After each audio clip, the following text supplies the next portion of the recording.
Okay, so we are recording. So as I was saying, the assignment will be released after the tutorial today. Okay, so let me share my screen. So today we have some uh,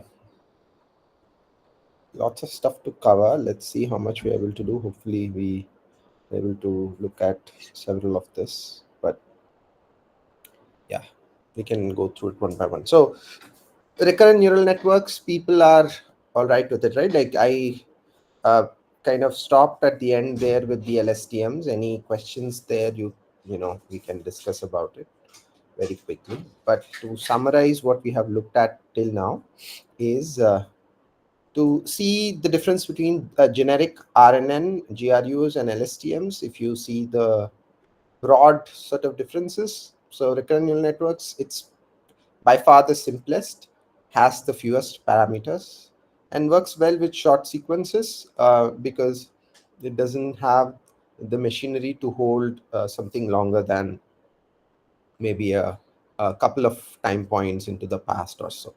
Depends on the type of problem as well, but yeah, this relatively works with shorter sequences. So with GRUs, it's a bit more complex.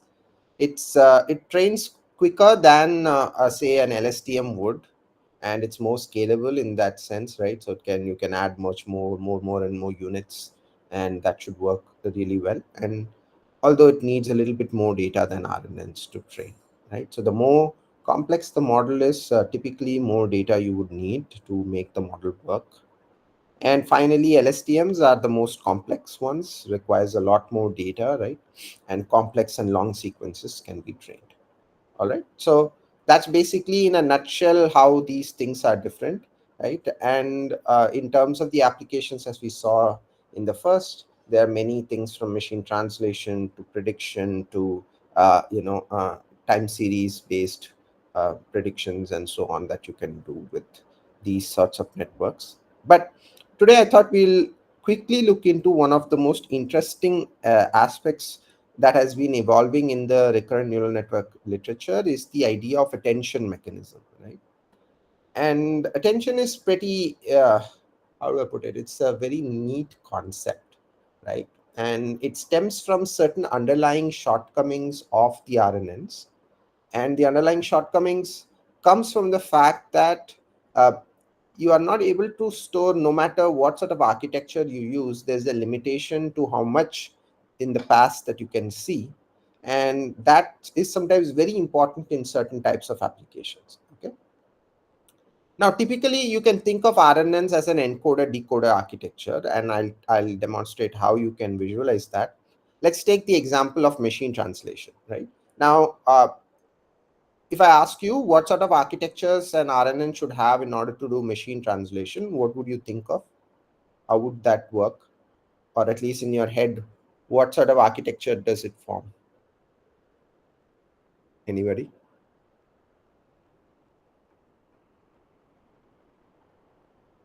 LSTM. Yeah, LSTMs can be used, obviously, but how do you organize it? How would you go about it? Like, let's say a machine translation, I have to translate English to Hindi or uh, English to Spanish, for instance, right? First encoding, then Then decoding, right? So you would have something like this. You have a bunch of encoders. Okay, so when I say encoding, basically if every unit is one time step of the recurrent neural network, be it a simple RNN or an GRU or an LSTM, this particular unit, right, um, is your uh, RNN by itself. Okay, sorry, um, I don't know why my camera isn't working.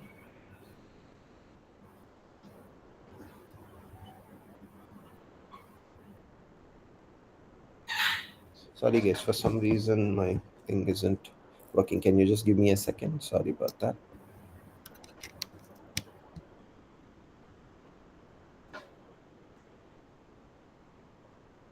Oh.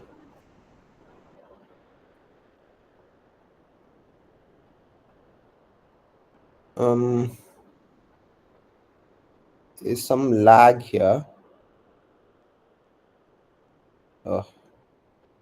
Let me try and come back again. Just a second.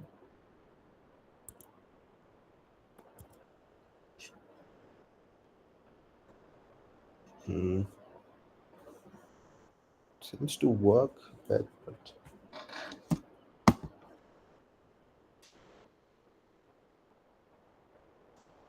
yeah. Let me try that again. Yeah, there you go. Okay, cool. So that's the RNN part, right? And how does it work? So you have a sequence of inputs, right? It could be a sentence, and after that, that needs to be the last hidden state, right? Has to be pushed through now a decoder, which is now going to have its own set. This could be another RNN, for example, right? And then that's going to decode out from this different language, a different language output. Okay, for example, you give English here, and then you output out Hindi here, for instance. Okay. Now, that architecture has to now unravel what has happened till H3, which is the hidden state of the encoder, and then start decoding out from here the translated information, right? Or the translated version of your input. Now, what do you think is the big drawback here? What's the biggest drawback? Because that will help you understand what an attention mechanism does.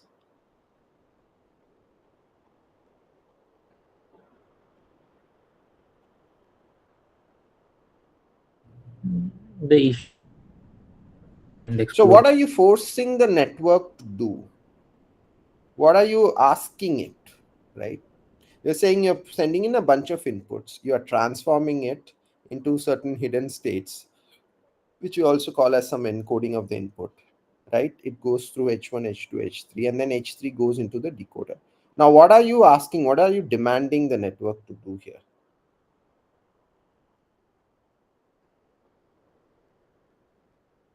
Anybody? We Let's are look at asking to H3. translate based on H3. Exactly, right?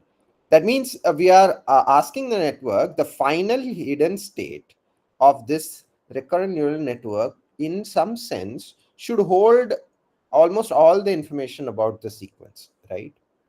So must hold the information about the entire sequence. I mean, maybe in some modified or partial form, but it needs to hold that. And that's a very steep requirement in some sense, right? Like, for instance, if you have trained on very short sequences, but then you're testing on a long sentence, already the network is under a disadvantage because it hasn't looked at longer sequences yet, and so it's completely breaks down, right? Like, you are asking it to do a lot. In fact, this is a very hard constraint that you're putting in, right? Now, what do you think intuitively would be a way to get around this, right? No matter what type of network you use, an LSTM or a GRU at every each instant, the architecture may tell you that, okay, you can probably go a little bit more further into the past, but again, you are limited by your training corpus in some sense, that whenever you are trying to generalize things, right?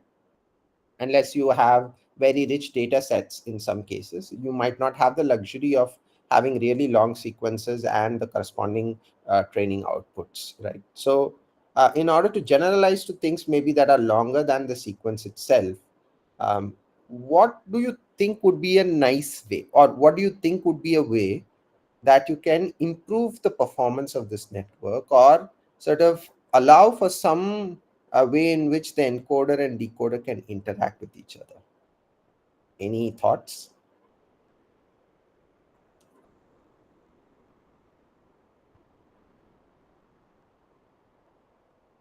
So looking So at different input words for every decoder step. that's anyways going to happen, right? I mean, obviously you're going to give different sequences of inputs, if that's what you're saying. I mean, that's anyways going to happen. But do you think, I mean, how can you prevent in some way that the dependence on H3 having the entire information on the about the sequence can be a little bit relaxed, or can that be improved in some way? By passing each of the hidden state to decoder. Ah, very nice. Okay, yeah, that's basically it. So if you get that intuition, right, when you see this, you see the limitation, and you say, okay, what if I pass this hidden state to the encoder, right? But the point is that the hidden state is like again a very big high dimensional state. You don't want to pass it on directly to the decoder. The idea of attention then comes into play, where you are asking the network to attend at each hidden state at every time point and make your predictions based upon the most informative ones. Okay, so these are the three important keywords in the concept of attention, right? So you're looking at every hidden state as what was just mentioned now, but at every time point, and then you make you make your predictions based on that. Then how does that architecture work? So let's say I have my encoder here and then my decoder above, right? And let's say I start with my initial decoder state S0, and then my encoder encodes the input. The idea of attention is, let's take every hidden layer, every hidden activations at every step, right? H1, H2, H3, is sum it up in some sense and give it to the decoder, right? Same way you do it at every time step. Okay, now this is the idea of attention, right? And you are asking this question, that at a given time step, what is the most informative information, or that's a very loaded word, informative information, right? They're the most something that tells you a lot about what to use in order to predict the current state of the decoder, right? So what you do is you basically figure out these weights. These are attention weights, are also often represented by alpha.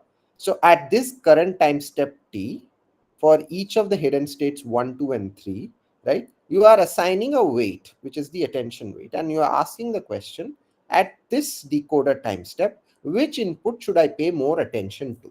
I.e., I can change these weights, okay, or I can play around with these weights and say and then say that at this decoder time step I want to pay attention to the input at time step 0, because that improves my prediction, okay, or improves my translation and so on. Okay, so this is the idea of attention, and this is the idea of how the attentional weights can be used to figure out which is the most informative. But how do you actually ascertain these alphas? That's the question, right? That's how do you do this?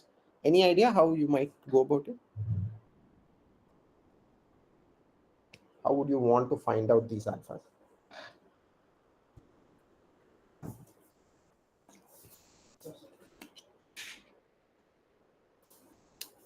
Like here we find the alpha, or are we We getting have to figure out the alpha, right? I mean, we can't just put it by hand. It can't be hand engineered.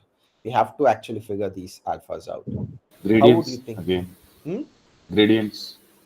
Yeah, gradients, fine, but what would you need? I mean, in this case, at least it's just summing up and giving you there. As in, okay, you mean to say you can figure out these alphas as some weights again through gradient descent. Yes. That's a good idea. But typically how they do it in the attention, at least currently the version that they're using, is the idea of an attentional block.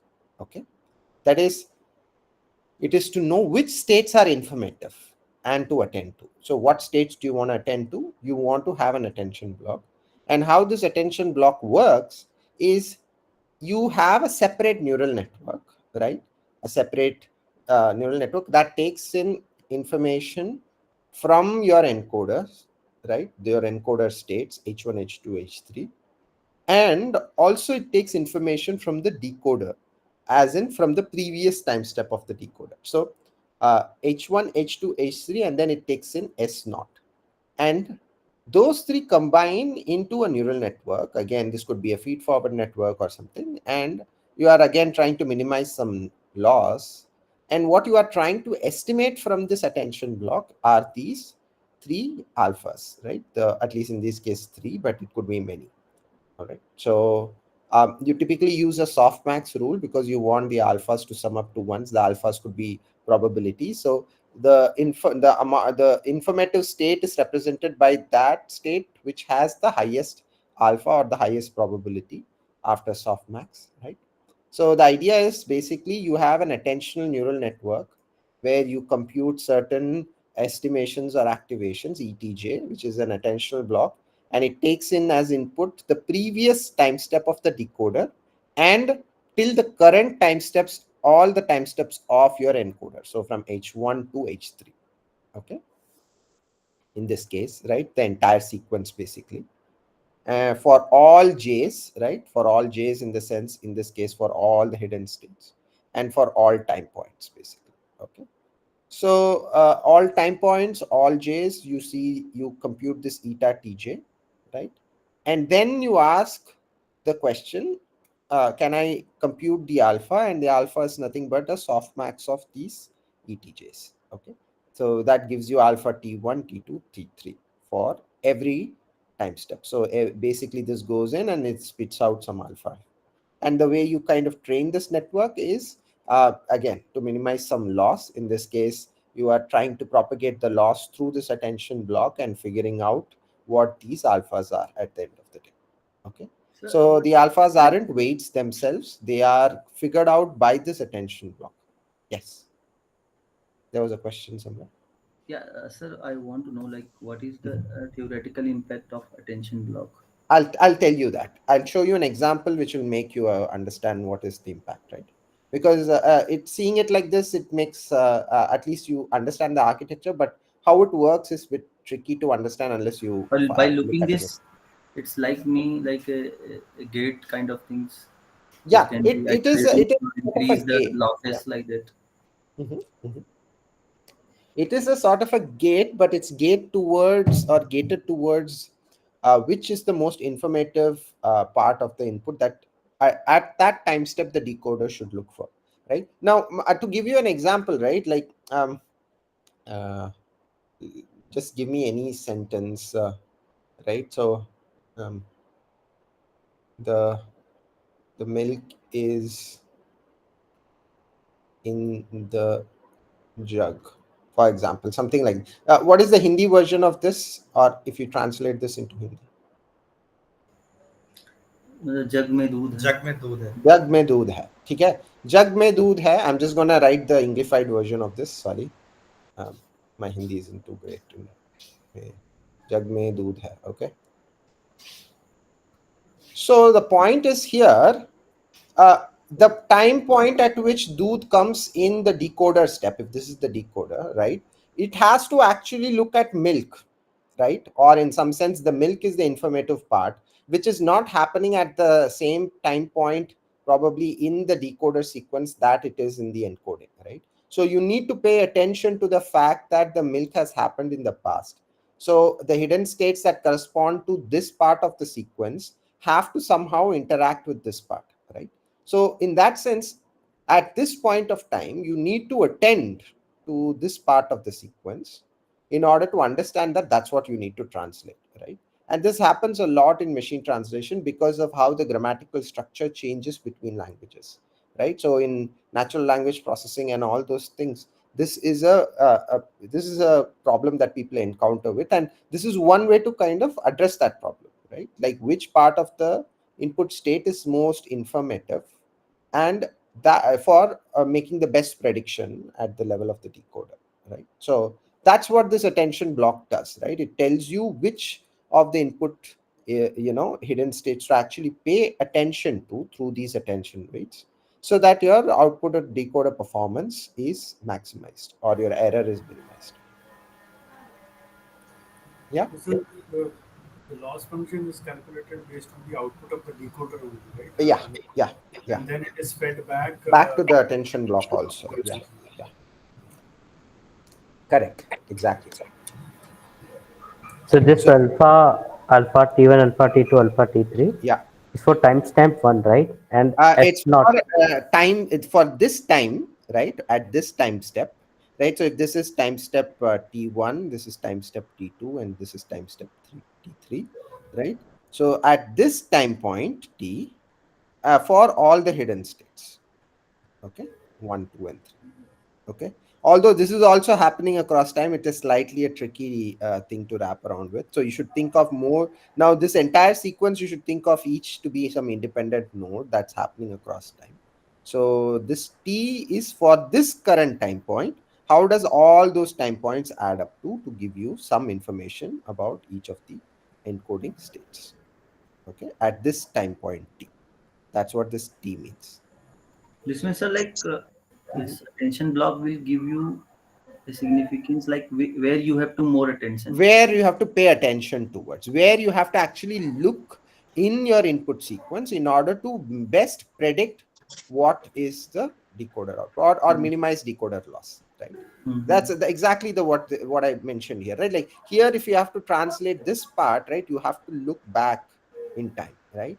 And if you only use this information to do that, that is a problem, because either you might have partially lost that information, and so your decoder makes very basic errors if This you means like just sir feed like it. जैसे ये आपने ये लिखा कि milk is in the जग, तो मतलब translation में दूध के लिए मिल्क पार्ट जो है मोर हाँ, अटेंशन इंटेंसिव पार्ट है. उसको अटेंड करना पड़ता है, मिल्क पार्ट को अटेंशन देना पड़ता है. So the network has to have some architecture in which उसको वो चांस भी मिले ना, so that it is able to look at things even in the past. So that's how this architecture evolve, right?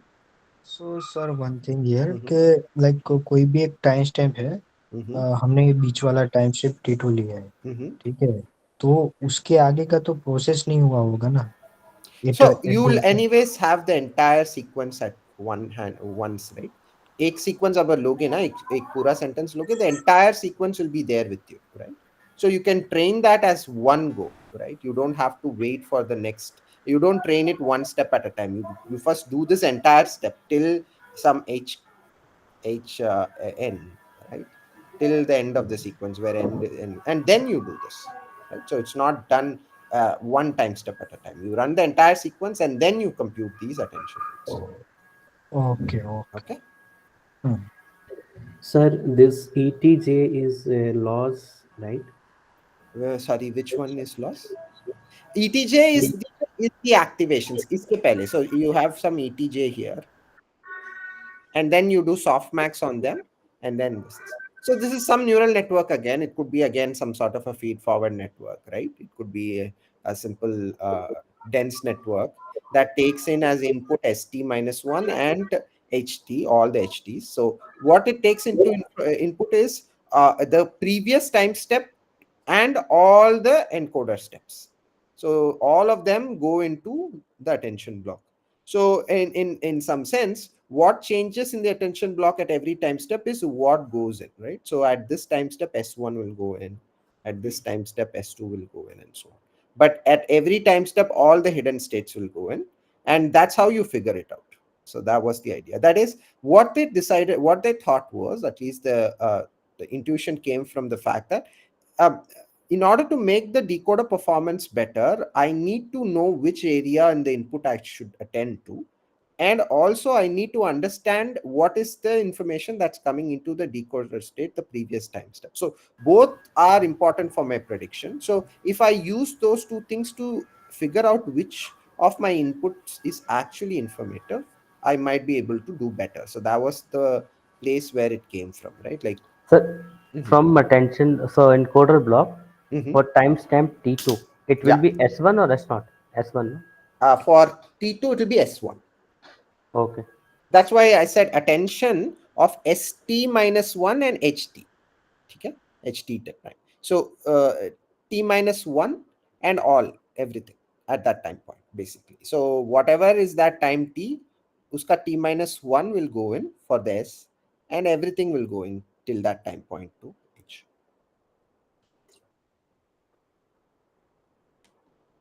Okay? Everyone on board? All right. Okay, so that's how attention works. And to just give you a simple example, like exactly the milk in the jug. So there is some, okay, before I go into that, I'll just erase this because I need to tell you one last thing, that once you combine your hidden states with these weight vectors and sum it up, those are what are called context vectors. So you get C1, C2, C3, which go into the decoder. So these are the context vectors. And once these context vectors go in, which is nothing but a weighted sum of your alphas and your h, basically. So whatever you do, so you do 1 to j of all the hidden states, in this case 3, alpha tj into hj. Okay, so you just multiply your alphas with your h, and then you sum it up, and then you give it to the decoder here. So this is your context vector. The context vector tells you which is the informative part of the input that you need to consider in order to decode information at that time step. Okay, so that's the idea behind the attention block.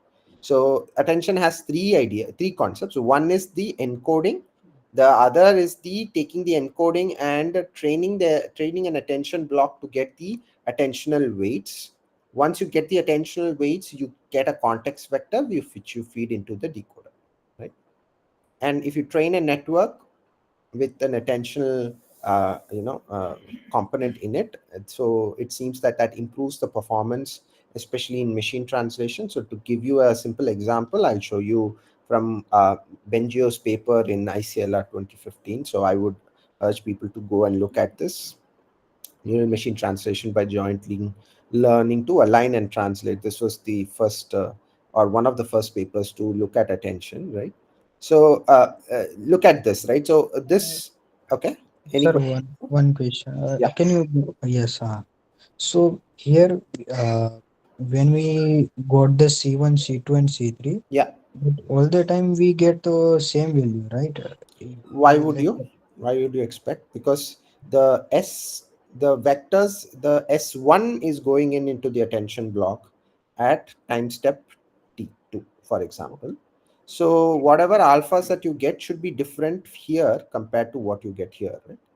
So that will change your C1, C2, C3. okay, so here the plus icon is attention block, right? The plus icon is just to demonstrate I'm multiplying h1 with alpha t1 and h2 with alpha t comma 2, h3 with alpha t comma 3, and then summing it up. This I'm doing this operation. But the value we got CT is the same. No, Uh, ct won't be same, right? Because these alphas won't be same. no, like Mhm. alpha is if for the every node the alpha is changed, right? For every set, every time step, you might get alpha. So in some sense, at this stage, it might say that the it's not in not any input is not so informative, so alphas will all be, say, low, zero point 0.5. So it could be 0 0.5, 0 0.5, 0 0.5, for example, or no, it can't be. So if softmax, then it'll be, say, 0.33, 0.33, 0.3. So each of the input is equally informative. At this time step, it might say this is 0.9, this is 0.05, and this is 0.05.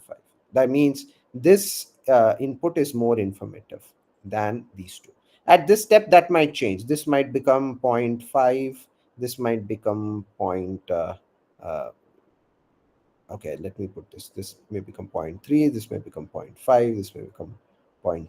So now the second input is more informative than the first or the third one, right? So this might change, and depending upon how these alphas changes, your C3 will also change.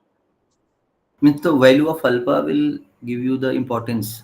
The value of alpha will give you the importance, yes, which is what I'll show you in the next slide.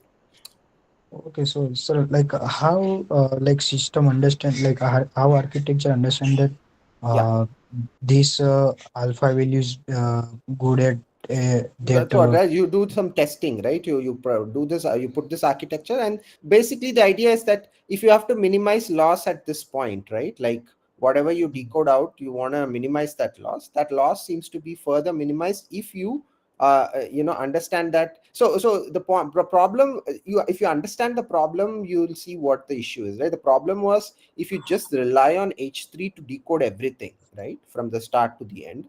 Problem is, h3 has to hold every information about the past, which might be tricky given the length of the sequence and the type of architecture you are using for the encoder, right? Now what you are saying is, I want to split this or remove this dependence on only the final hidden state by having a crosstalk between the encoder and decoder in such a way that I add weights to say which part of the hidden state I need to attend to at a given time point, right? And that way my loss seems to be minimized even further, right? And that's the idea behind the attention. So it's kind of like a weights.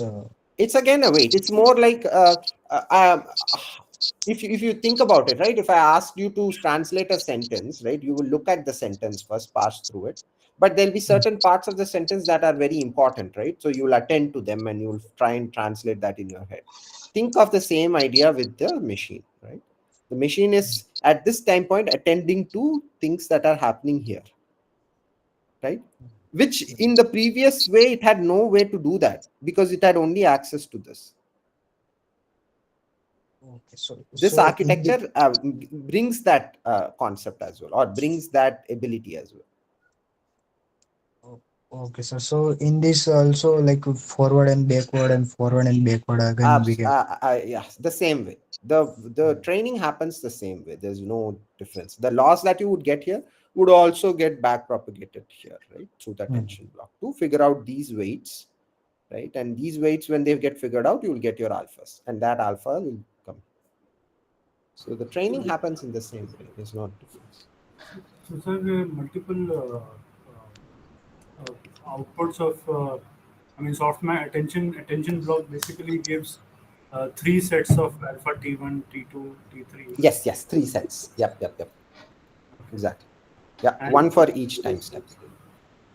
okay. And this happens all in one go, or we move from one type step to another? It typically happens all in one go because you typically have the entire sequence and then your answer as well, right? Because these are all labeled data. You'll have what is the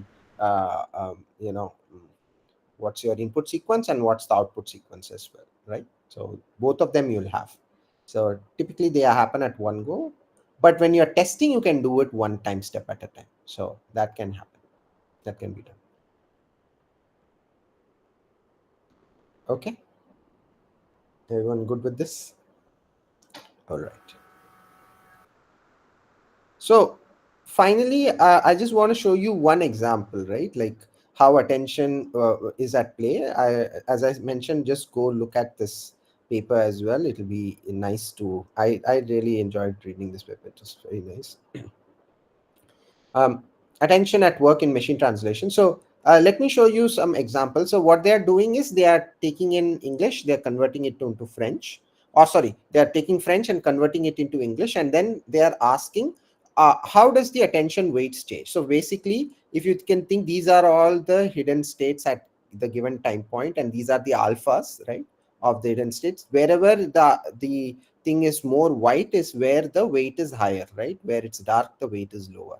Okay, so pay attention to this. So it says le accord sur la zone économique européenne a été signé en août 1992. Okay, so this is what it says in French. The English translation: the agreement on the European Economic Area was signed in August 1992. Okay, now look at what is happening. If you look at economic, right, which is probably 1, 2, 3, 4, 5, 6 component in the sequence, right?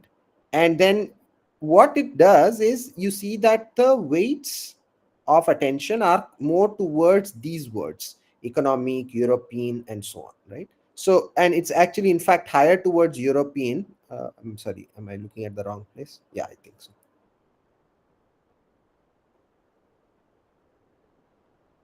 Yeah, here, right? This one, right? So it's looking at economic, it's looking at zone, right? And then area, which is further down, is has to look at la zone. La zone is like the area, right? So you see that that's where the attention is higher at this time point, right? So these are your alphas, basically, whatever I'm showing you. Okay, these are the weights. So from this itself, it's very clear that whatever the information that at this point is necessary to make the translation needs to come from things that are happening even before, right? So the network has to have a way to pay attention to that, and this provides a very nice mechanism to do that, right? And in fact, if was signed has attention towards this part of the sentence, which is was signed is probably the grammatical version in French includes été and signé, for instance, right? So it has to pay attention to all three things in order to actually make the prediction. Right? And that's how this works. Okay, how the attention block works. So another example again, right? Another thing. So again, it has to be seen. So if you look at the word environment, right, uh, the attention is more towards the environment here, right? And marine, which is happening even before, it has to pay attention to things that is coming after environment, because that's how the language is organized here. So you can see how the attention block works. It is now paying attention to those parts that is relevant for translation. Okay, compare this with, say, if you look at just a simple recurrent neural network, it will make very, very basic errors, right? And it won't be able to translate it as effectively. Go back and please have a look at this to know more, but hope people understand this idea of attention. Sir, one question. Yeah. Actually, how the machine understands that particular word is important or not?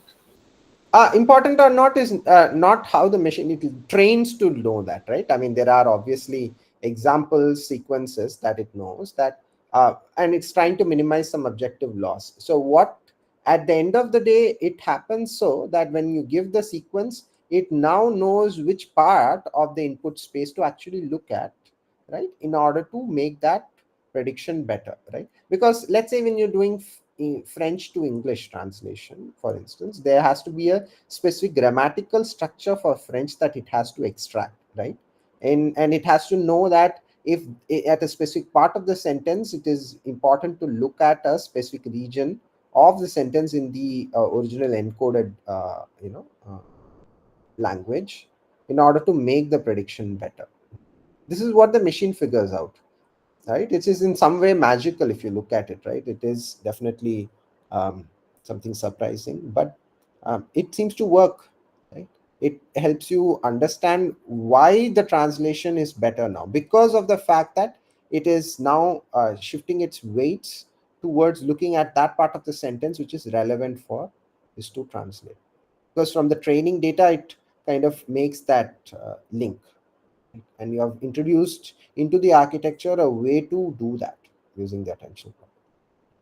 Yeah, actually, if you want to identify that particular word in the sentence, Yeah. that is important, then there should be some kind of more weight to that particular word, right? Mm. So from our algorithm, we are not Yeah. having any that particular weight for that particular word. No, we do, right? The alphas are basically that.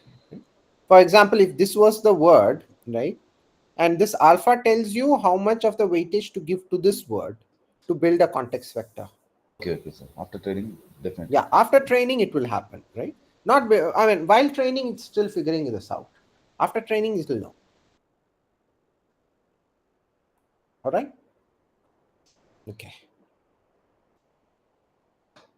So that was the attention part. So with this, we are done with the recurrent neural networks part. I hope people found this informative, and if there are any questions, then yeah, please feel free to reach out to me and we can discuss, right?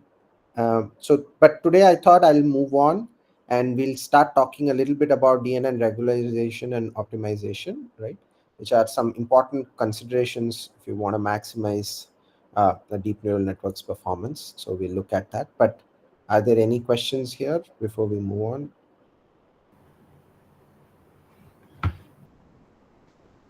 Okay.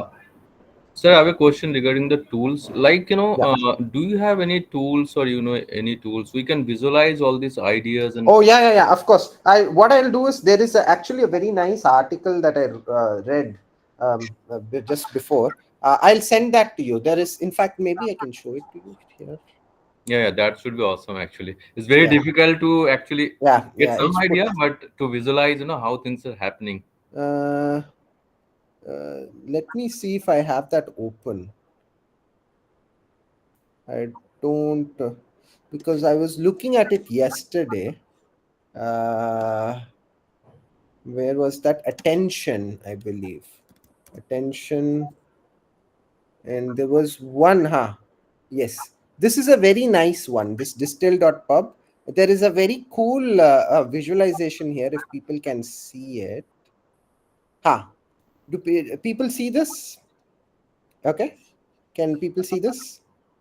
Right, so this is a recurrent neural network that's taking in input as an audio. Okay, and this is basically some audio of a person speaking something, and this is decoding the audio basically at the output. So this is an encoder, is taking in input as audio.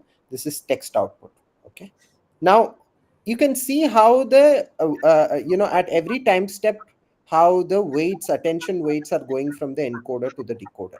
Right, now if I come at this time point, right, the attention towards the first part increases, right? So this is probably where they started saying how much would a woodchuck chuck, and so on, right? So if you see that, if you take this as your input, and if you had to translate it only after this point, right, where the input audio actually changed, then this would be a harder task. But right now, at every time point, you can see that the attention of the network is towards that part of the sequence that is basically telling you about the woodchuck part, or the or that word that's being spoken, right? So you can clearly see how that works. It's a very nice visualization. I might just push this link in the classroom stream so people can have a look at it. But Yeah, I thank hope that visualization makes sense, right? Does it make sense? Oh yeah, absolutely. Yeah. Yeah. So you can clearly see how this works, right? So this is the power of it, right? Because if you imagine you take this entire sequence and use just this information, I'm pretty sure all this would have been either lost in some, partial or totally, partially or totally. So this way you have this luxury of looking back into the past and weighting that information as well. And it's not that you are giving the entire hidden sequence. You are only, at the end of the day, you have to only store the weights, right? You have only to store these attention weights, and that might not be as cumbersome, and might be implementable. And if I just come out, you can clearly see how the attention is spread out at every time. Okay, everyone good with that? All right. Okay, so coming Sir, back. I have one a broader question. Yeah. So the thing is, the weights. Suppose we have a machine translation from Hindi to English, Mm-hmm. that will be particular to that language. So once we train, Mm-hmm. the weights will be like all the Absolutely. alphas, and Oh we will yeah. Oh put oh, that. yeah.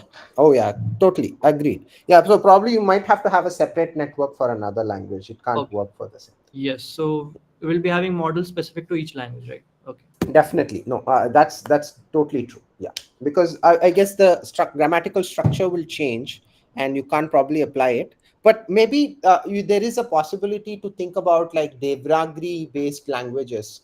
If they have a very similar grammatical structure, maybe those can be trained with a single network, and possibly be done. And and even if, in fact, have you seen even Google Translate, for instance, right?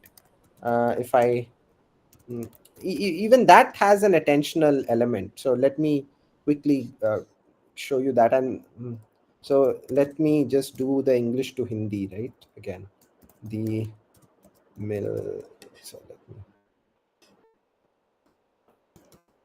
The milk is in the jug, right? Same thing. Do jug mein hai. So I mean, I guess right now it's showing the entire sentence because it's looking, probably it's not a big enough sentence, right? Let me just copy some stuff from here, right? Put it here, right? Typically there was a version where if it's a big enough sentence, if you go around it, you can actually visualize which part of the thing is being highlighted here. In fact, that's again an attentional component in the Google Translate. It doesn't seem to show up here anyways. Okay, probably it's not so big of a sentence, maybe. So but there are versions in which if you can go over some points, it will highlight which part of the input sequence is actually paying attention to, right? So, and there was some version like that, but doesn't seem to happen here. Maybe in Spanish. Okay, now it's basically highlighting everything. So but yes, it has to be model specific or language specific. The model has to be. All right. Sir, it's work with RNN only, or it will work on LSTM or That's no, LSTMs are forms of RNNs, right? It is a type of RNN. So this small unit here could be an LSTM unit, for instance. So it would still be able to remember certain complex patterns, but the reliance on what is happening at the end of the sequence to decode out whatever you see completely, that might be too much of an ask for any RNN network, and that's what people have seen, and this you know helps that. All right, everyone's good. So one, I don't know whether. So basically, Sure. the visualization of an RNN. Yeah. Okay, while we saw it on the Mhm. PPT, one hidden layer and Mhm. the weights going. Mhm. At least speaking for myself, I'm more comfortable with the network where hidden layers are shown, each and every node is I shown. see. I see. Yeah. Is Yeah. there a visualization that shows how those weights, because the recurrence is sort of, they are self, one node is perhaps going on, taking the weights from the other node. So Mm. is there a visualization of the recurrence network as a network in the As sense? a network itself, Yeah. maybe I'll see if there is a, I mean, because that's a very valid point, because whatever we have seen till now, right, like things like this is within a particular cell, and obviously if you see here, this X isn't a single dimension, right? This is a vector, and these W's are matrices, and then output F is a vector. It's not a single number, right? So uh, in order to visualize what's happening inside the cell, for the sake of simplicity, people represent it like this, right? So whatever you see as a simple cell here is one part of this, or one time step of this encoder here, right? So whatever you see here, but if you want an expanded version of this, obviously, I mean, although you can't represent everything here, right, expanded, that's why we in recurrent neural networks, it's tricky to put in that architecture, right, and look at it. But if you remember the first classes when I was talking about RNNs, right, here, yes, when I was unwrapping the entire thing, it became very apparent that uh, hidden layers are also made up of many units, if is what we were discussing, right? Like you could see, you can visualize those units, but making all those connections will look messy, and that's why people just do, and just look at one connection and make that as recurrence. But if there is a figure like that, obviously, for understanding and getting a visual feel for it, it's important. So I'll post it on the classroom stream if I find something like that, for sure. Thanks for that. Yeah. All right, guys. So with that, the section on RNNs is done. And then now we look at DNN regularization and optimization. Specifically, we'll focus on ideas of regularization, because they're very important when you are considering training a neural network. You need to know how to extract maximal performance out of it, and there are certain things that you can do mathematically in order to do that, right? So we look at each of the things one by one, and first we'll just look at the idea of why to do regularization. So the generalization problem, typically that's seen, right? So what is the motivation for regularization? Why do you want to do this? Because most often than not, we want a neural network or deep learning models to generalize to unseen data, right? Like we train it on some data, and what we do not want the model to do is to learn item specific information. That is, we don't want it to memorize the data that we are giving it. We want it to extract from it certain general principles, that if we are able to extract those general principles, then with even testing a certain new data that's not shown to the model, it works well, right? So that's the idea behind the need for regularization, and this is a problem that's pervasive over all forms of deep learning, right? We kind of encounter it in even machine learning, the idea of overfitting, right? And how do you balance this bias versus variance trade-off, which is typically a problem. And we do not want to prioritize item specific details. That is, We do not want a network to learn every small thing, right? Like if I have some data that's spread out like this, right? If this is my data, right, I don't want the network to do this, right, and learn some item specific details. I presumably want the network to learn the overall pattern, right? For example, something like that, right? So and this is where the problem of overfitting and generalization comes. Like you don't want to learn the small nitty gritty things. You want to learn a general pattern in which the data is distributed, and that can generalize well to unseen information as well. So that's the idea. And in fact, there's a cost that becomes associated with solution complexity. That is, if you associate a cost, that you tell the model or a system that you want to minimize error, that's for sure. And obviously, if you look at the red line in this case, that will have minimum training error compared to the blue line. But that's the thing, that the first solution is much more complex. So you want to penalize complexity. You want to get something simpler out of the model, learn simple relationships, because when you learn simple relationships, that might generalize better, right, to new data.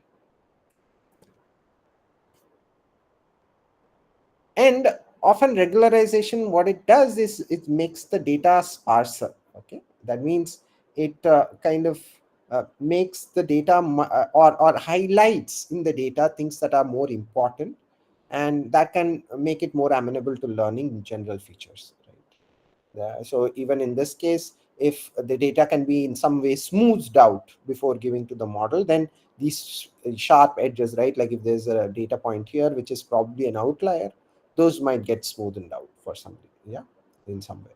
So the idea of regularization is to make sure that the neural network's performance is in such a way that it can generalize to new data, and hopefully in that process also improve the training training of the model, right?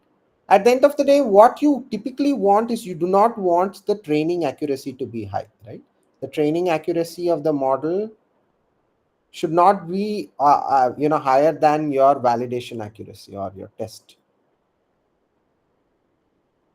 training accuracy. So if your training accuracy is too high, then that means that the model has learned very or memorized the input data that you are giving it. It's somehow just looking at only the features of the data that it was provided, and probably not learning the general principles underlying it, right?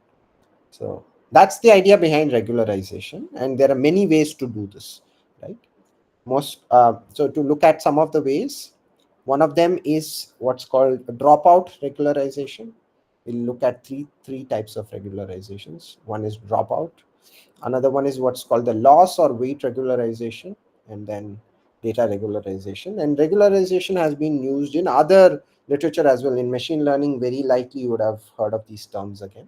And you can use the same ideas even in the deep learning or the AI literature, right? And that has specific consequences to improving the model's performance. Okay, so let's look at it one by one, right? Like, what is dropout regularization first? Okay. Any idea what's dropout regularization? So let's take a deep feed-forward neural network, right? It's a dense network. Everything's connected to everything. You're doing some classification task, for instance, right? Now, anybody know what dropout is? Some of the neurons will be muted. Yeah, basically, that's basically it. So with a small probability p, right, some neurons in the hidden layers can be muted or switched off, right? So for example, something like this, right? In this case, if my p is equal to 0.5, for instance, right, if I take my probability p as 0.5, then two nodes in the first hidden layer and two nodes in the second layer get switched off, right? Now, what do you think this does? What is the reason or why this such a thing would work? In fact, people still are not entirely clear why this works. But if there's some intuition, what do you think it is? So it will not overfit because of it will avoid the noises with the lower probability. It will not take Why? those Why outliers. would it avoid the noises? That's the question, right? So Why? because the outliers have generally low probability against some of the weights, right? Right. Right. Yeah, yeah. So yeah, in some sense that's also fine, but um, at least from what I understood was you make the reliance of the network on single nodes or single weights to be lower, right? As in, because what will happen is, if in training epoch 1 these are the ones that you are switching off, for instance, right, in training epoch 2 you will switch off certain other ones. Okay, and what this will do is that it will stop or prevent the over reliance of the network on certain specific nodes, right? Because at a specific time they are definitely going to be switched off, so the network has to direct its energy through another path in order to actually minimize the loss. So the over reliance on single nodes actually diminishes, which might cause these overfitting issues and the fitting to item specific details. Yeah. But sir, one thing, like if any node is switch off, Mm-hmm. so that path will be disconnected, right? Mm-hmm. So how Yeah. information will traverse to the next node? There's another node, right? I mean, obviously this neuron also gets information from here and here, right? It's not going to get information from this. It's still going to get information from this. So things are still going to go to the next layer, right? It's just that couple of the nodes here are switched off. Yes. Yeah, Sir, because information can travel from here to it. Yeah. but the question is how Mhm. this the way they are identified within the network is against the weight, which are having lower values. Is it the way, or randomly it is No, no, done and then random. This is random. Yeah, this is random. You randomly do this. You randomly switch off certain things. Yeah? There's no uh, order to this. So it doesn't depend upon. So okay, that's a very good point, which we'll look at it in when you come to loss and weight regularization. But at least for now, in this scenario, you just randomly switch off with a probability of, say, in this case, p equals 0.5. So 2 out of these 4 nodes will be switched off, let's say, right, at a given time or at a given training epoch, right? So let's say you're training one batch of inputs, and that time, a couple of these nodes will be switched off in each layer, and then another batch, and then something else will be switched off, and so on and so forth. Okay. So So can you mhm. also drop out some of the input nodes, like to make it more random or chaotic or add some uh, noise? Typically you would refrain from doing that, or unless and until because we'll also look at data regularization, right? Like there is a way in which we can also modify our inputs to make sure that the performance of the deep network is much it can be much better on unseen data, right? But switching off inputs is like making the inputs more sparser, right? That could also be a way in which we can do it. But Yep. yeah, I mean, that's also a possibility. Yes, I wouldn't call them dropout per se. That I would put them more in the data regularization, right? Like you're doing something to the data initially before even giving to the model. So that can be a way of interpreting that. Yes, but when I say dropout, I only mean in the hidden layer. Hidden Yeah. layers. Okay. No, sir. Actually, I was just going through the some of the Uh-huh. documentation. Uh-huh. They mentioned like the dropout is applicable for hidden as well as Oh, visible. inputs too. Visible. Yeah, yes, sir. Oh, okay. Inputs too. Okay, so that again, I mean, my interpretation of that would be, if inputs can also be dropped off, you are making the inputs more sparser, right? Like that's my interpretation, and I'll put that more in the data regularization part than the dropout part. This is my view of it. But if there are versions which they say that inputs can also be switched off, then of course that's also possible. But I wouldn't put it in the dropout part, as in it's more, it's again, it's a way of just interpreting it. Yep. But yeah. All right, so yes, so the point is that if you switch off these things, now the question is this: if I'm testing the model, right, I'm testing this model, what do you think, would you do the dropout here or no while testing? No, sir. Only for while training. While training, exactly. While training you do it, while testing you do not do it. But then there is a problem here. Can you tell me the problem, right? That while training you dropped out, while testing you are not dropping out. There's a problem that arises because of this. Again, overfit. No, No, underfit can Underfit, happen. sorry, underfit. underfitting is one thing, but there's something much more problematic than that.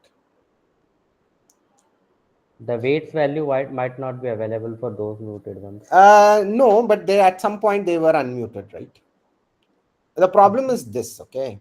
The problem is that if you imagine the information that was coming to this node, let's take this node, right? This hidden input node. Let's take this. I'm just going to change the color. Okay, let's take this input node.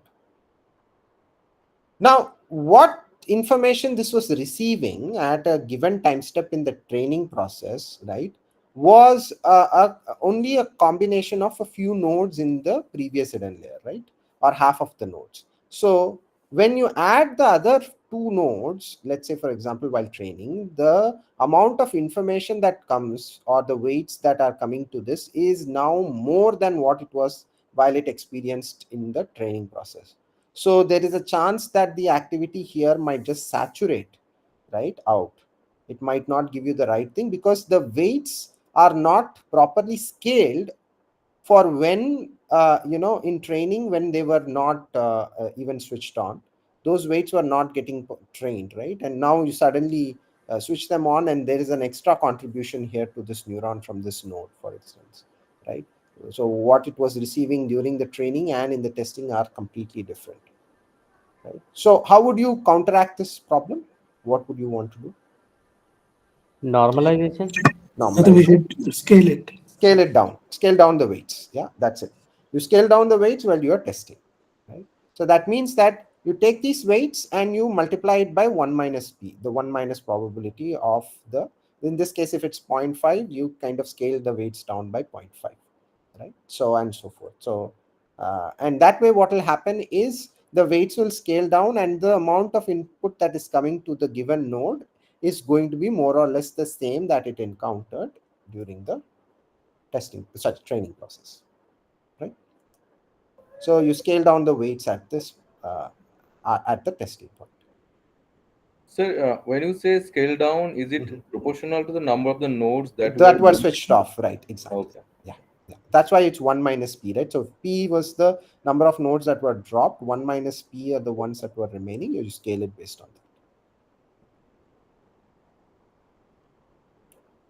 that. Okay. But there is another way of doing this. Yeah, if you can imagine, you can do this the other way. That is, while you are training, yes, you can scale up the weights. Okay, right? So that means there is a you scale up the weights by 1 by 1 minus p. That is with another q, which is 1 over 1 minus p, the inverse of the number of nodes that were surviving, basically. Okay, so you scale up the weights during training, and then while testing you don't need any scaling. So there's another way of doing this. Either you scale it during training, so that once you do it in testing you do not have to do any scaling, or if you don't scale during training, you have to scale down during testing. So there's a two ways to think about this when you think about dropout, right? So, and the idea being that you want to make sure that the information that comes into a given node is the same that it experienced during training, that it would experience during testing as well. So that's the idea. All right. So what is the consequences of it? So what are the consequences? What does dropout actually give you? The dropout tells you that now make the representations distributed in the model, right? Don't just rely on certain sets of nodes or certain node in the network, right, to make your make the loss minimal. Distribute the representations, because when you switch off certain nodes, now the model is forced to go through other pathways, and those pathways will also get trained in order to minimize noise. Again, single nodes do not learn too much, which is one of the issues behind overfitting. If something thing learns the item specific details a lot, then that might cause overfitting. So single nodes are Not going to learn too much in this case. Yes, and the model is often not less reliant on single nodes, right? So that's again a consequence of this, and it gives rise to a much stable network. And in fact, if you go into the literature and look at how if a network is trained normally and with uh, proper regularization, the performance changes. It's crazy. It's really high. Yeah, almost 30-40% increase in the accuracy, for instance. Yeah, so this is the idea behind dropout, basically. Okay, any questions here? Right, so you're just switching off certain nodes, and that's preventing the network from being reliant on certain nodes in the network and distributing the representations across the entire thing. Okay, now that's dropout. Let's look at loss and weight regularization. Right, this is another idea which is pretty intuitive as well, and that this stems from the goal of deep learning. So what is the goal of deep learning, guys? What you're actually doing with deep learning? What are you doing? You're extracting the in-depth complex features and then preventing the output. How are you doing it? By Subsequent featureization in terms of increasing the layers in each of the fine, layers. yeah, but in sense, goal means what problem are you solving? To solve the more complex problem using the activation Yeah, no, function. basically this Parallel one. processing, sir. Yeah, I mean, yeah, that's Yes, true. But this is the exactly. goal, So right? to You are minimizing a basically cost function. abstract Yeah, extent. yeah, mathematically, Yeah, yeah. mathematically this is the one, right? I mean, coming back to the I mean, all these are fine answers, but if it comes down to this is what you're doing. You're trying to minimize some objective function, right? You are trying to make the model predict something, and you want to make it predict something closer and closer to what you give it, right? So that's basically it. You want to minimize the cost function, right? And cost function is nothing but an average of all the losses. Typically, this is how it's defined. And the idea of loss or weight regularization is, anybody know what it is? Yeah, so we add some values to the loss so that Very nice. it won't deviate much if you change any input. Very good. Like Very you'll good. have more generalized terms. Yeah. Cool. So what we add to the loss is a penalty term, right? So we add a penalty term to the loss, and the penalty term depends upon the type of loss regularization that we want to use. Or basically what we are doing is we are also adding another cost in addition to the cost of minimizing our objective function, right? Our cost of minimizing the objective function is you want to make the model prediction y hat become closer to y. So that's our main motivation anyways. In addition to this, you add another cost, right, to the to this equation, saying that in addition to doing this, I also want you to minimize this, right? And when you add this term, it seems to help in improving the model performance a lot, right? And this is the idea of loss or weight regularization, right? And there are typically two types that are typically used, right? This is L2 regularization and L1, right? People must have seen this very much in even the machine learning literature. Any idea what L2 regularization is called? Any different name for it? You ridge regression, Ridge regression. Yeah, good. And L1 is lasso. lasso. Lasso. Yeah. So there are other names, right? Like depending upon which literature you can, because regularization is not something that's very specific to deep learning. It's a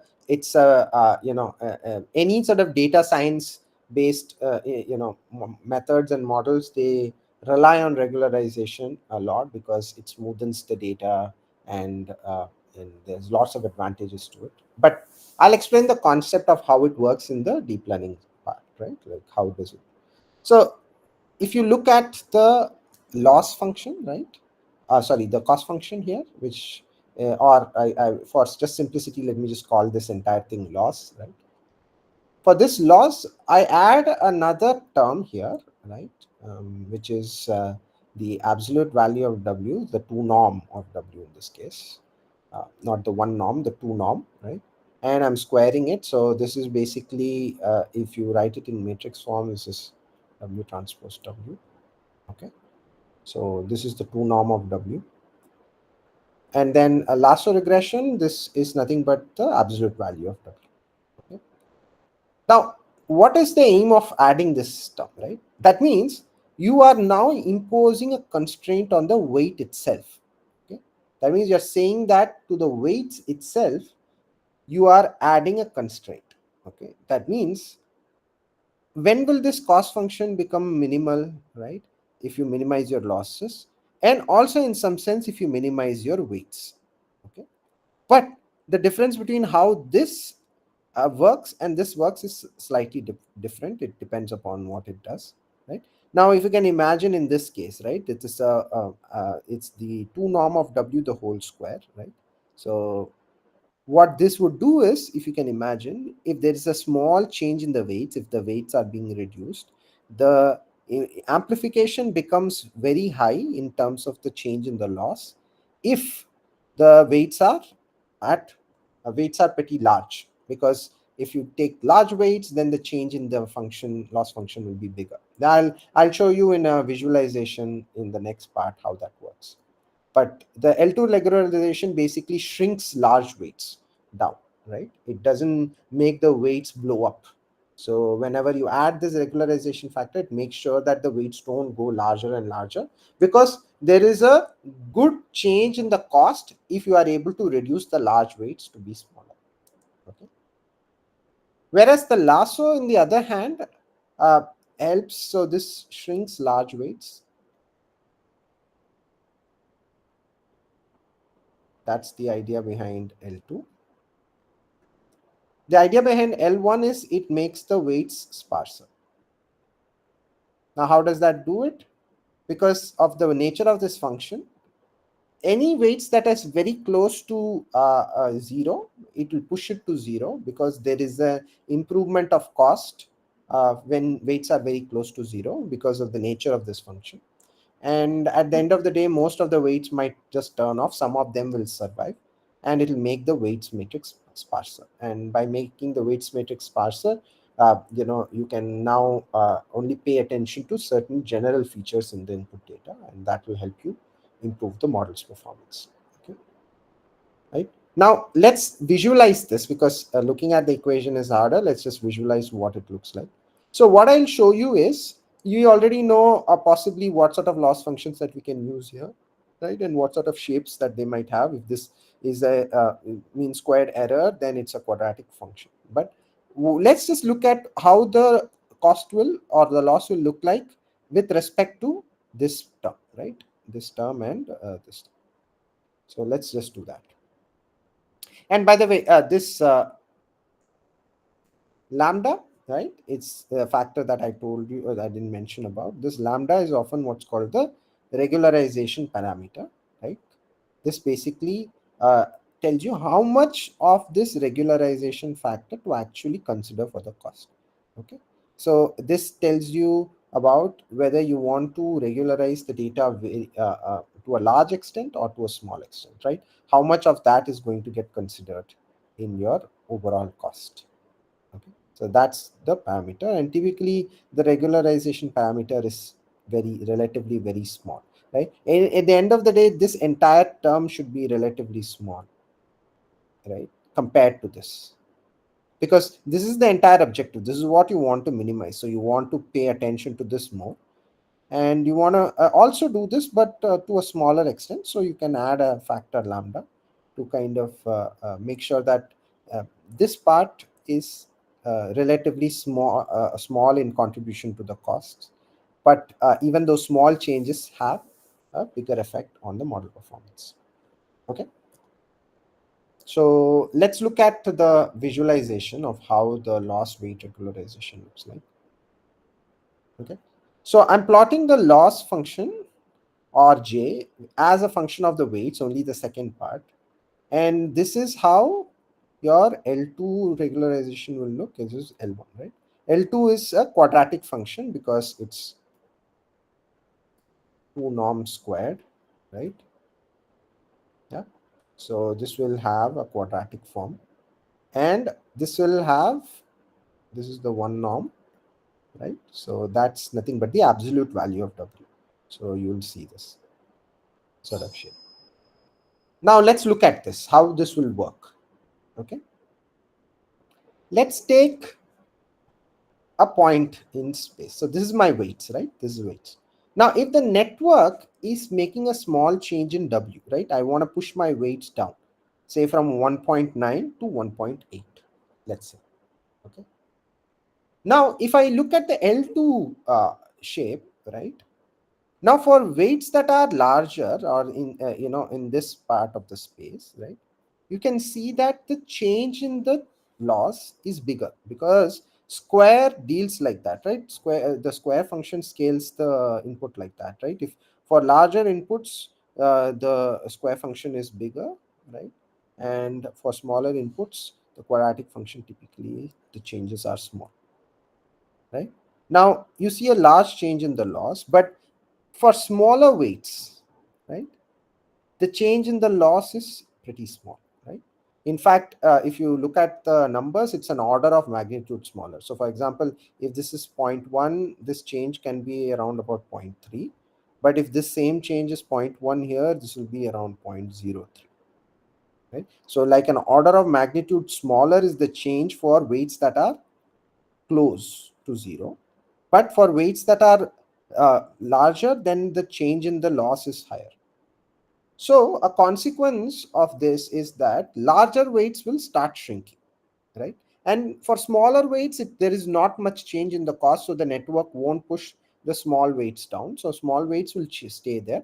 Larger weights will come down, so that at some level they will just normalize and they'll stay there, right? So it will just compactly represent the weights to a small part of the space. And that's what L2 regularization does. Everyone on board with that? Are there any questions here? Right?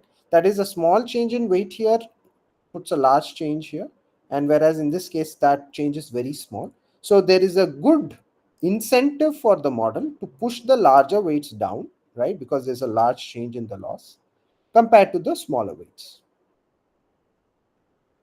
Okay. This means we have to change losses smaller, right? Sorry. Means if weight is changes in the lower order, the losses will be low. In higher order weight will As in, exactly, that means because if you are at the end of the day, you're trying to minimize that function, right? The way the algorithm is trying to minimize the loss function, and there is a bigger incentive for the model to reduce the larger weights, because a small change in the larger weights creates a large change in the loss when you use an L2 regularization compared to these smaller weights. So the larger weights will shrink. Yes. okay. All right. So, but if you look at the same thing now for the lasso or the L1 regularization, a change in the weight here, if it is 0.1, it's going to be 0.1 here, right? And the same thing is going to happen here too. If this is 0.1, this change is also going to be 0.1, right? In terms of loss. So what does that do is smaller weights that are very close to zero are quickly pushed towards zero, right? Because the amount of the loss, change in the loss does not depend upon whether the weight is high or low. It's the same everywhere. So the smaller weights quickly get pushed to zero. The larger weights are staying there more or less. They'll just oscillate and then they'll stay there, right? And the smaller weights will shrink to zero.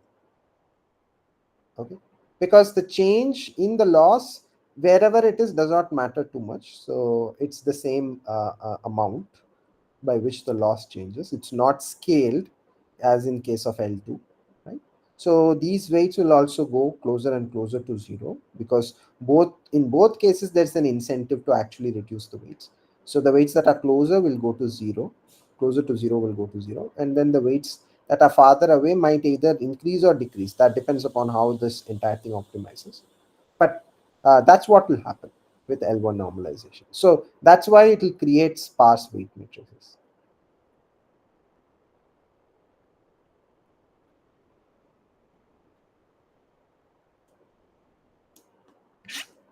Okay.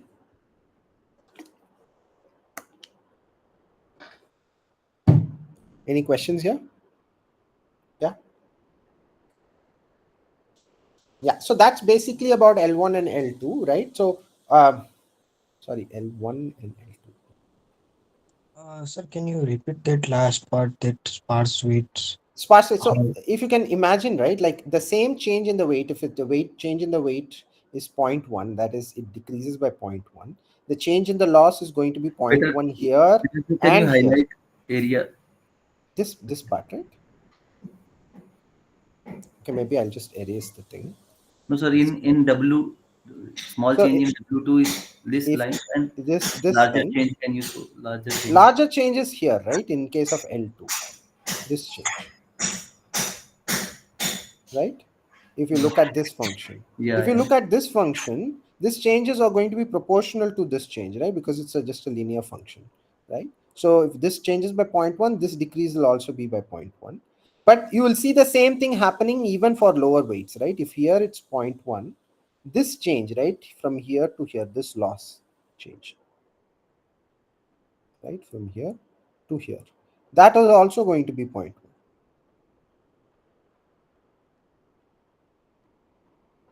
So it does not matter where you are, the change amount of change in the loss for change in the weights is going to be 0.1. So the weights that are very close to zero will be quickly pushed to zero, because that's how the loss will be minimized further. And the ones that are larger will stay more or less there. That's how on an when this thing optimizes, that's how it will that's what it will result to, right? So the smaller weights will be pushed to zero, right, be it either side, right? And then the larger weights will more or less remain there. Yeah, because the incentive to push the larger weights down is the same as pushing the smaller weights down, right? So the smaller weights will get pushed to zero first, and the larger weights will remain there. Okay, any other questions here? So, So sir, can we say that, I mean, larger weights, I mean, are associated with features, right? So the features having larger weight will remain as it is, but features having lower weights will kind of disappear. So our model will. yeah, I mean, it depends, right? It depends on how the model trains. That's what I'm trying to say, right? The loss function or the cost function doesn't just depend upon minimizing just these weights, right? The objective function is also there. It's sort of playing a tug of war between whether to minimize the weights to make the network much more regularized, or am I trying to maximize the objective function? In fact, in the next slide, I'll show you, right? Like which you want to relatively keep large and which you want to keep it small. But this small change itself is enough to make sure that the weights don't blow up and the network doesn't overfit and overlearn, right? Certain things, right? And as you mentioned, the intuition you had about larger weights to certain features, yes, it could be in such a way that at the end of the day, if that is what is minimizing your objective function, right, no, that's what you will end up with. But this is more to do with the weight, so that the weights don't blow up.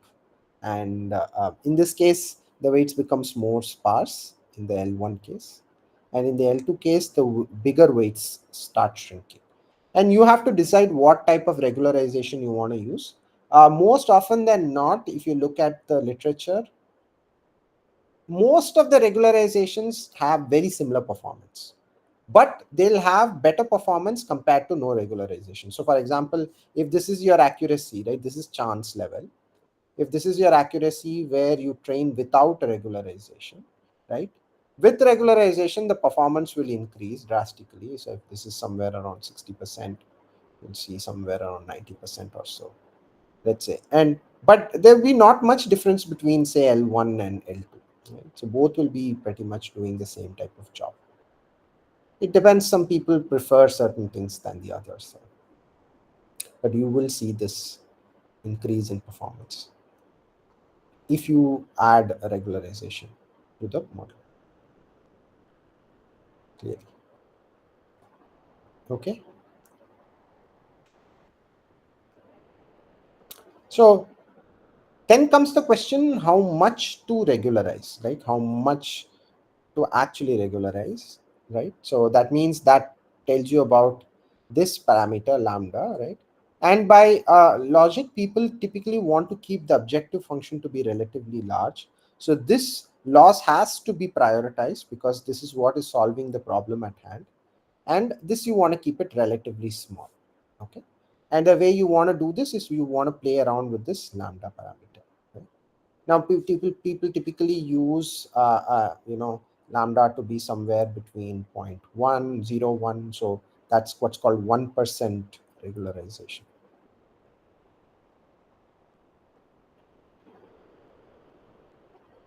So 1% regularization, right? And that means that this part's contribution to the loss is small, but still adding this improves the model performance a lot. Right? So it's important to consider this, right? And sometimes you can decide lambda also by doing something called alpha by 2m, where m is the number of weights that you have, or the number of parameters. And you can decide it like this as well. Right? So alpha is some hyperparameter.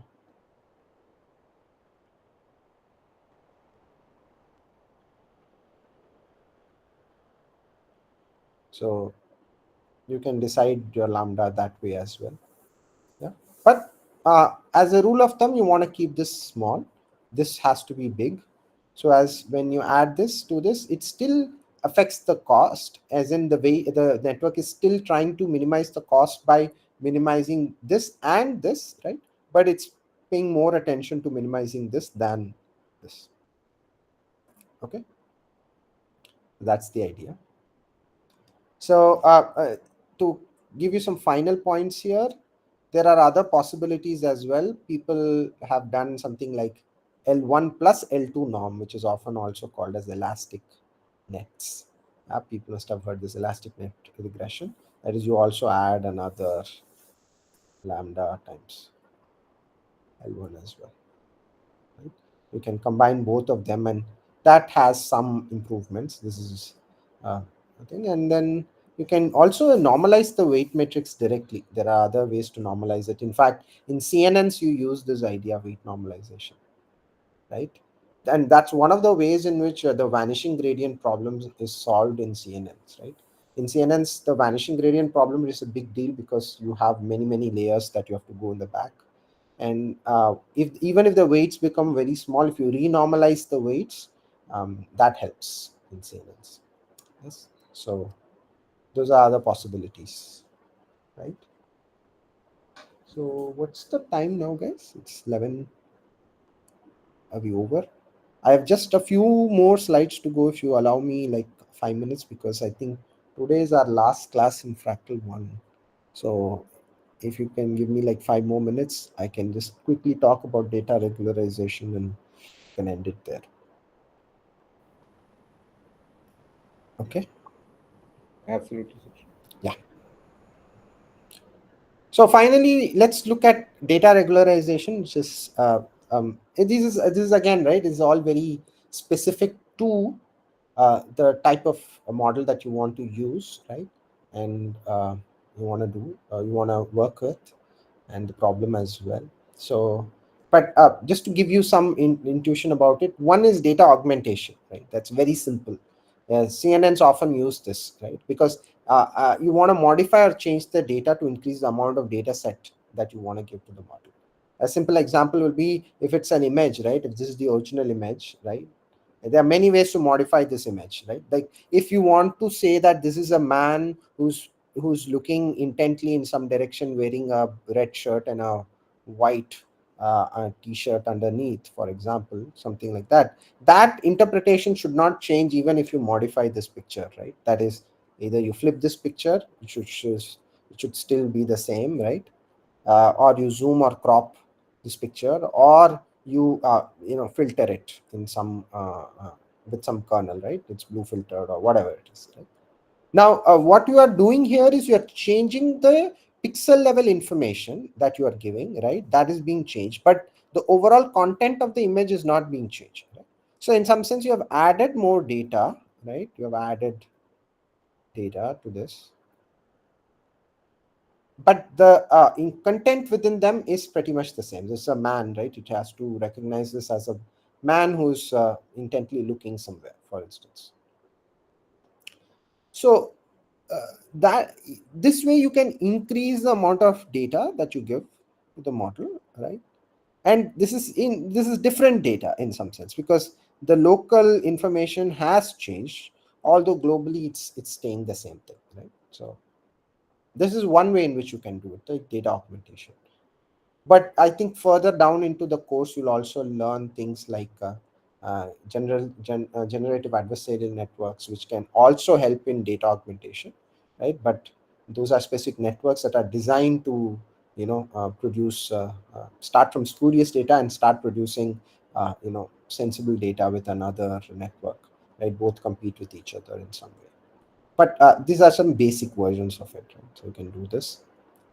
And another way to do data regularization or using data to regularize the model is the idea of mini batching. This, I think, many people would have encountered this while training some neural network models back in the past. The idea that you want to batch information, right?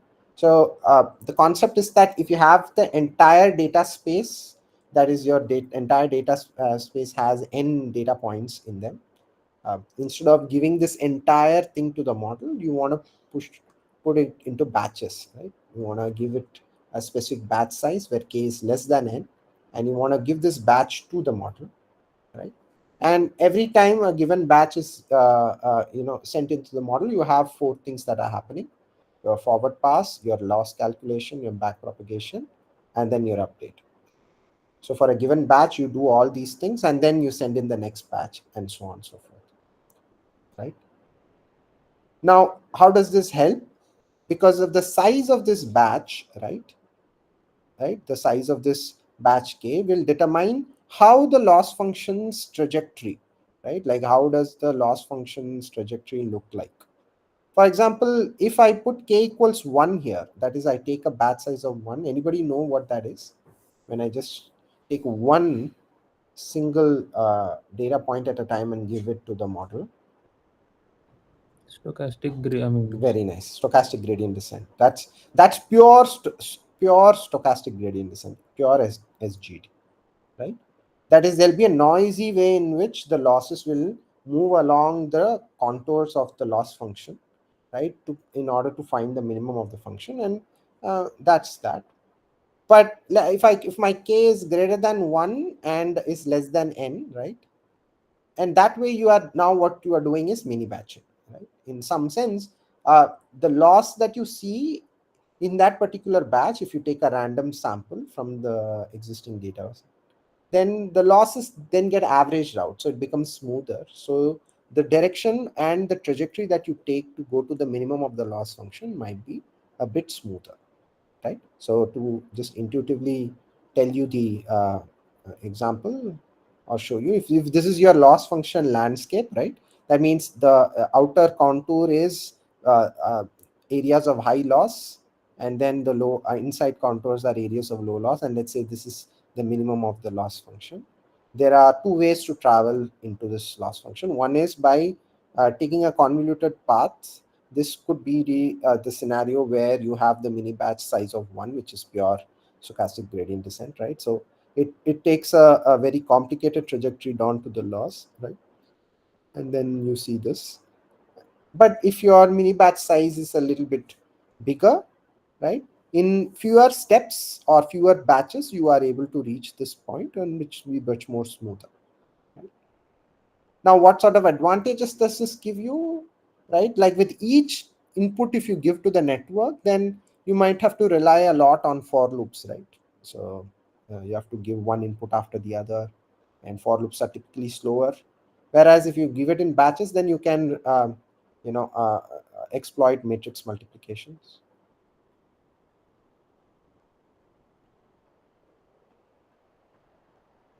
Matrix multiplications can be used, right? That is much quicker than just using some for loops. And but again, there is a upper limit to that too. If your batch size is very big, then that's a problem. And at least according to some of the literature, you want to keep the batch size as the powers of 2, right? Yeah, so you want to keep a batch size of say 16 or 32 or something like that, right? You can decide the n there, and that way you can actually program it into a GPU very well, right? Because GPU works really well with uh, 2 power k batch sizes, so you can do that, right? So there are many advantages of doing mini batching. One of the major things is that the loss function trajectory is smoother, and you might get there to the minimum much faster than if you use a batch size of 1, or if you just take the entire data, right? To give you an analogy and not to sort of overblow this analogy, the way you can think of this is, if a person gives you a test, right? And the test is of a certain marks, and you have some questions that you are answering. Mini batch size of 1 is if there is a teacher that's coming in and telling you a feedback on every question, right? They are saying that, okay, you have to do this in this question you have wrong in this way. So that's like the mini batch size of 1. You are getting feedback at every time point. You're getting detailed feedback, by the way, right? But it's time consuming in some sense, right? You have to wait for each of the feedback to kind of know, but you get a lot of information. Whereas if you give the entire data sample to the to the model, that's like a teacher that's giving you just one grade after looking at the entire questions as a whole, right? They're just looking at the entire question as a whole. It's going to be fast, but you are not going to get individual feedback about your questions, right, or your answers to those questions. And you can also be in between, right? That is the mini batch size, if it's greater than 1, that's like you're looking at a block of questions and you're getting feedback on a block. So you still get information about what to improve in those sets of questions, but it's not very detailed feedback, or it's not no feedback in some sense, right? So that's a simple analogy I kind of saw online, which was, I thought, was very intuitive about this mini batch size, right? So you can think of it like that, but yeah, don't over push any analogy, is what everyone recommends, right? Every analogy breaks at some point, but it's good to think about it like that. All right. So I think with that we are done, guys. Thanks for the patience and attention. Yeah. So any questions? You want to discuss anything? We can do it. But if people have other, Well, is there any relationship between batch size and epochs, number of epochs? I think the batch size is so basically, if you have a given data set, right? Let's say it has 100 samples or something like that, and then you take a batch size of 10, so you'll have 10 epochs, right? Each epoch you will give one particular batch into the network, Got and it. then yeah, so this is your mini batch size, and so that will give rise to 10 epochs. So that's basically it. So the epoch is Uh, when you give one mini batch. Generally, one epoch can consider all the 100 samples, Yeah, right? that's also possible, right? So that's that you are taking. So in that case, k is n equal to n. Yeah. Sir, in your example, it is one epoch only, right? There are 10 What I'm batches showing. of. So in this case, so let's say this is SGD1, right? Now in this case, I can take this mini batch size to be these 2 data points, these 2, and then these 2, for example, and then these 2. Right? So in sense, I'll be quicker here. There'll be less data points here for this. So this will be one mini batch, right? This data point with the mini batch size could be k equals 2, for instance.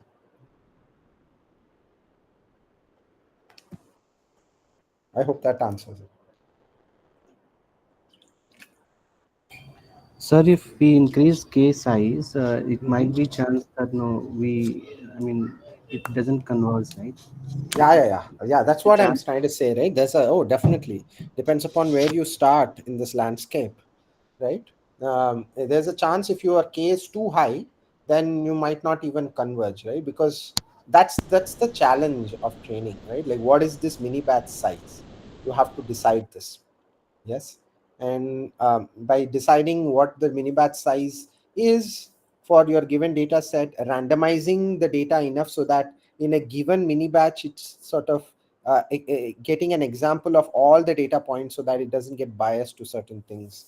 Those are all important considerations that you need to do, right? So batch size can't be too large, and if batch size is too large, then matrix multiplication is also slow, right? It's fast compared to, say, using just for loops, or in case of mini batch size 1, but too large a batch also is a problem. So there's a trade-off there. You need to identify, given your entire data set sample, right? If your n is 100, right, and you need to decide now what your mini batch size is going to be, right? And you can play around with it. You can play around with this value, right? And then you can see, which mini batch size actually gives you the least loss, right? So you can do that, but these are very empirical. Yeah, it's very problem specific.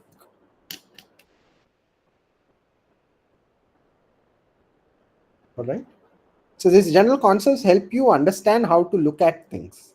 It doesn't give you guidelines, right? It doesn't tell you, or these are not prescriptions. These are just guidelines in some sense. They don't tell you exactly what to do. Okay, this is what you need to do, but there are some advantages for each. Yes. And typically you want to have mini batches when you have large number of data, right? Like you have like 1 million data points, for instance. Then mini batching makes a lot of sense, for instance, right? Compared to if you just have 100 data points or so, right? In that case also it might help, but I wouldn't see too much of a performance difference if you keep a mini batch size of 8 compared to 10, for instance. So all right. So with that, I think we are done with most of things with Fractal 1, guys. Yeah. So I might be inclined to take one more stuff because I didn't talk a bit about auto ML and all those approaches, although that's more to deal with machine learning ideas, which probably could also be applied here. But I might give you some reading material for that. But hopefully you guys had uh, you know informative sessions in the past month for the Fractal 1. Any questions or anything, kind of let me know. Your assignment after today's um, uh, tutorial, we'll post it, and it'll be mostly, I think, on CNNs, so you'll have to work with CNNs. So yeah. All right, any Sir, questions? I Yeah. think this will be the last class by you, correct? And later, Yeah. Yeah. someone else, some Yeah, other. Dr. Pratik is Yeah. gonna continue after this. Okay. Yes. So my question is that we learned a lot about CNN, RN, GRU, Yeah. LSTM, gradient Yeah. descent, all those stuffs. But I Mhm. think this is still we're struggling to understand the concept. Okay. Mhm. So we have a basic understanding that what is the roadmap, like how we should go about, Mhm. understanding more on in the details of the LSTM, GRU, and all those stuffs, so that we can understand in the details of it and we Yeah. can do programming from our side. Absolutely. The way you do this is by doing it. Okay, that's what my advice would be. So as much theory as you learn, as if you do not put it to practice, right, or you do not put it to use, it's not going to work. So my advice would be to start looking at some of these models, and the assignment is a good starting place to actually work with it. Try and apply all these ideas, right? Like the PyTorch basically has all of the things that we have talked about and the application of it, right? And you can put that into the model, put it to use, and actually code it and do it. That's how you'll learn it. Otherwise it's very hard to get it from just the concepts, right? And in fact, such a course should be always accompanied by a lab or a tutorial or whatever it is. That's my belief, and that's why I wanted a tutorial for you guys, even though this is just a pure lecture course, because that's important. Unless and until you see or visualize how the network works, and until then it will look like I mean, even after, it might just look like a black box. But people who have been in this era for a long period of time, they have that sort of a knack to pick up and understand how architectures work and how to combine them, how to work with them, what sort of, because there'll be subtle tricks, right? Like these weight normalization, these are just tricks in some sense to make it work better, right? and the realization came later that what conceptually they do. It's not how the concept came first and the thing came next. It's just that they did it, it worked, and then they realized, okay, this is what's doing it. So doing it is the way to learn. I'm 100% sure of that, right? So I hope this assignment helps you first start working with CNNs in the first place, see how they operate. I'll also put in a question where you have to look at the feature maps that are formed, right? So you get an idea of how the feature maps actually look like, how the kernels look like, right? And that way your intuition will start building up further and further in this space. Yeah, sure, sir. Sounds good. And sir, is it possible we can again, after we do the assignments? So I understand, like when I do the assignments, I will have a lot of questions because programming coding is fine, but then correlating programming with this concept back, we'll have a lot of questions. I think everyone will have questions when they do the practicals. So can you spend some Of time course, of later? course. Oh yeah. We've done the assignments. Yeah. Perfect. I'm very happy to do that. It's not a problem at all. That will be helpful. Yeah, of course. So we can go over some of those, the assignments that you've been doing. We can look at what it is that you should have expected, and what did you get, and all that. We can have a look at it for sure, definitely. All right. Yeah. Sure. Okay. Thank you so much. Perfect. Yeah. Sure. Any other things, guys, that you would like to share, talk about? I think it's already 11:30, but if you want to, So we learned a lot of things. cool. Yeah, hopefully, hopefully this was helpful, and this gave you a taste, because you'll learn a lot of other stuff with Dr. Pratik as well, right? More interesting stuff to come up with in terms of looking at GANs, looking at what's that? Distributed networks, transformer networks. Transformers, we didn't even talk about transformers and how attention and everything works there. That's a whole other interesting space, right? Like that has come up. So hopefully those things will pique your interest further, and as you get more into this course, it's a really nice course, and how they have outlined this. So hopefully you have a nice time in the rest. We can talk about the assignments and everything. You can have one day. Sir, And one we can look question. at it. Yeah. For minor one, this is the syllabus, sir? Minor one, this is going to be it. Yes, till here. Yes. Till here. The entire thing. Thank you, sir. Yeah. Till today. Okay. There's no minor one. It's just minor. Minor and major. So no two minors this time. Yeah. Okay, guys. Thank you. Thank you everybody for your attention. Minor will be in the same way as the quiz was conducted. Right? Yeah. Same way. I'll test your concepts. Yes. So you have to, reading up a bit, going back to the papers that were there in the class slides, right? And those will help. I'll send you some more reading material as well to kind of develop that knack, right? To get a grasp of it. Just one humble request. Can you Sure. put down the list of all the papers on the classroom? Oh yeah. I mean, mean, it's that there will in be- the slides. If you want me to put it separately, I it's mean, fine. yeah, just the name, sir. I mean, going through the whole lecture, I we see. don't have much The time. date and time for the minor? I think it's on the 16th, right? If I'm correct. September. Well, let me just quickly go and check it. If I remember correctly, it was on 16th of September. Minor and major. No, not 16th. I'm sorry. This is our which our slot is XP, right? So XP comes on 22nd September, guys. On Sunday, 11 to 1 is when XP comes. Yes, sir. Yes, am I right? Yeah. Sir, 22nd, Yes. 11 to 1. It's 22nd on Sunday, 11 p.m. is our 11 to 1 is the minor. Okay, you'll anyways get the timetable and everything from the examination cell, so they will intimate you, so you don't have to worry. Okay. Anything else, guys? Yeah. Sir, I would you. also like to share a feedback. Of course, yeah. I'm happy to. Yes. You are just a fantastic academician.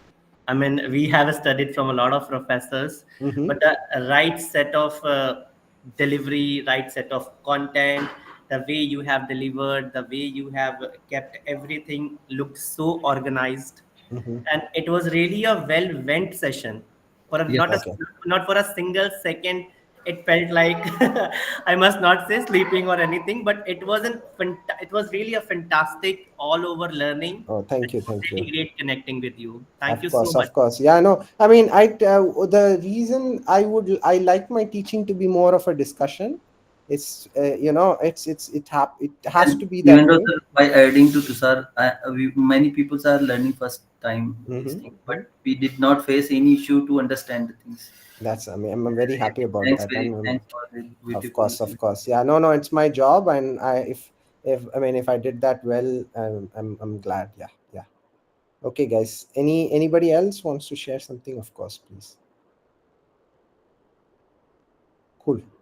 Thank you all for your attention. It's important that teaching is a two-way process, right? And I'm glad that there were so many questions, and that means there's some part of it that I did right, because that's what it is. If there were no questions, then I would have been sad about it. Yeah. So. Yeah, one final question says, Mhm. how do we reach to you online? So Oh, you email, can email me, guys. our emails, or you are available in Mattermost. So what is that? I mean, I don't know what is that. Yeah, earlier, like I think there's a kind of chatting by IIT I Jodhpur. see. So I one of the see. teacher, he said you Okay. can send them Yeah, in. guys, you can just email me, Okay, or we can, yeah, email me. That's the best way to reach me, right? And then we can connect as well. If you all want to talk more, of course. Yeah. sure. Thank Yeah. you, sir. Okay.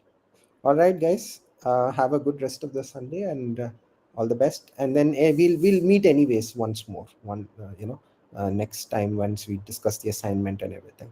Hopefully, you find the assignment also interesting. It should be good. I try to make it that way. Okay. All right. See you guys. Bye bye. Take care. Thank Bye. you. Thanks, Cheers. Raj. Thank you very much. Bye. Thank you. Bye bye. Thank you so much, sir. Thank you. Thank you, Tosha. Thank you.